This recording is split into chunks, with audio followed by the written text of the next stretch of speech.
Hey mates, thanks so much for tuning in for my very first YouTube live.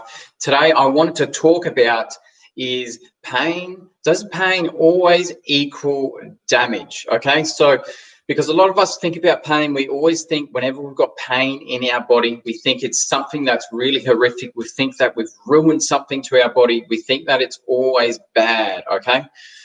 So pain isn't necessarily always correlated to you've got damage in your body. So I've been reading up a lot of this sort of stuff in pain science. I am by no means a pain scientist, but I've been really diving into this sort of stuff.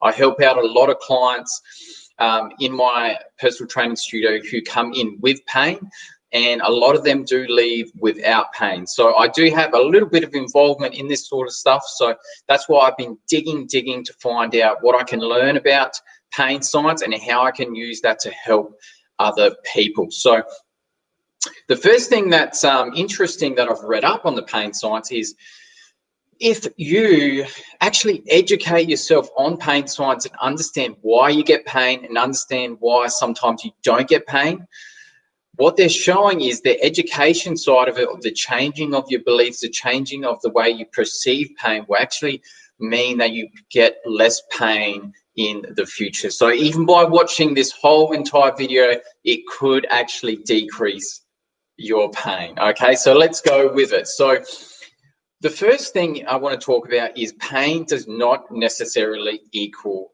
damage. Okay, it doesn't always equal damage. Let's kind of play hyper, pretend that pain always equals damage. I'll give you the example of, say, if you get a cut or you get a burn on your finger.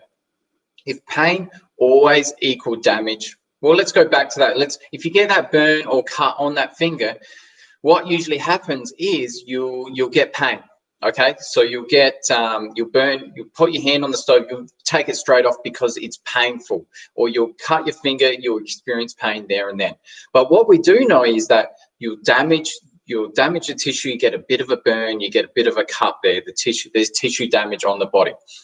But we know straight away, usually an hour, depending on how serious it is, the pain goes away within a couple of hours, okay? But what remains is the tissue damage on your body, okay? So if pain always meant that you've got damage on your body, you'd get pain when you've got tissue damage on your body, and you wouldn't get rid of that pain until it actually healed, or your thumb healed, or your finger healed from that burn. But what happens is you get the pain, you're left with the tissue damage, the pain goes away, and then you get, then the tissue heals itself over the next couple of days. Okay. Another great example is you do hear those, this has probably happened to yourself where you've had a real traumatic experience. You always hear those kind of stories where, oh, this person gets their arm bitten off by a shark, but they didn't experience any pain right then and there at that time. I don't have an exactly similar story to that, but I have broken my wrist before. So I was in the park. This was in grade 7 when I was, what would you be? Probably like 13 or something like that. So I was being an idiot. I was trying to jump off the, I think it was slippery dip. Anyway, I slipped over. It was a wet and windy day, terrible day like we're having these days in Australia. I slipped over, I fell down, and I fell onto the floor and fell right on my wrist. I didn't experience any pain during that position. I got up and I thought pretty much nothing was wrong, but I knew I kind of had a bit of a sense that it was quite a hard fall, okay? And I didn't experience any pain until I actually got home. I went to mum at that time, I was a bit sad with what was going on, but I tried to turn my wrist. I tried to open a doorknob and I got some real intense pain in that wrist. So what the pain was there doing was, I didn't experience it at the time when it actually broke, but when I tried to move it, I experienced pain. And the reason why I experienced pain is that pain is primarily a protection mechanism to stop you from getting damage or stop you from causing further damage to your body. So what happened there was I broke my wrist. I was holding it on my arm. I was in a safe place. There would be no real reason to give to give my body any more pain than it need to. But if I tried to move it in a certain way, I could have caused more damage.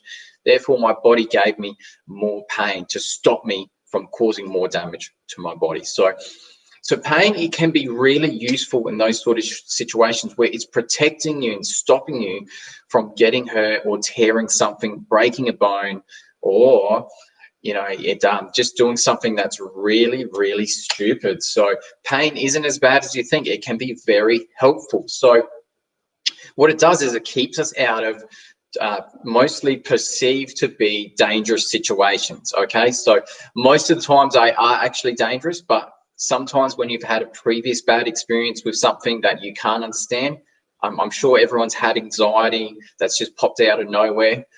Sometimes it can be helpful, sometimes it can be very unhelpful, but we won't go into that. So let's give an example. If you're going to the gym and you're usually used to lifting, say, 75 kilos, and you're thinking about, oh, what if I try to do 1 RM of 100? Straight away, you're thinking, what are the consequences of that? You're probably going to lift the bar's going to fall on you, or you won't be able to lift it. You may hurt yourself. If you hurt yourself, you're going to get pain. So that's where pain is actually useful, because you get the fear, you get the anxiety of pain to be coming up, pain coming into the future, and it stops you from trying to lift a weight or do a certain thing that you're just not ready for. So it's also, pain in essence is both a curse for some people who are in chronic pain, like myself in my early years, and also some of my clients, but it also is a blessing in the same time, because it stops you from tearing up your body, doing stupid shit, and stopping you from causing issue to your body that could affect you from years to come. So anyway, I'm going to wrap up with that. That's my take on that pain science stuff. I hope I've given it justice, but if you want to look up more pain science stuff just like that, I would just strongly suggest you to go onto YouTube and just search Explain Pain, okay? So there's some great pain scientists that are coming out that actually a lot of the pain science does come from Adelaide, South Australia, which is my local, which is so cool to hear. Just type in Explain Pain in YouTube and you'll find there's also a great video on there for, it's an Adelaide TED Talk. I would strongly recommend you to watch that. But otherwise, if you are experiencing pain at the moment and you want to get back into the gym, I've got a great guide for you, which is called the 7 Lifts to Bulletproof Your Body After Injury. So it's basically a quick reference guide on how to lift in the gym safely and to feel better, basically to how to be more efficient at your lifts. Therefore, if you're more efficient, you're going to feel a bit safer when you return to the gym, therefore have less pain there. So I would strongly recommend downloading that guide. If you click down below, I'll drop that in the description down below. I believe it's already there. Otherwise, my name's Adam and I help you return to the gym and stay there.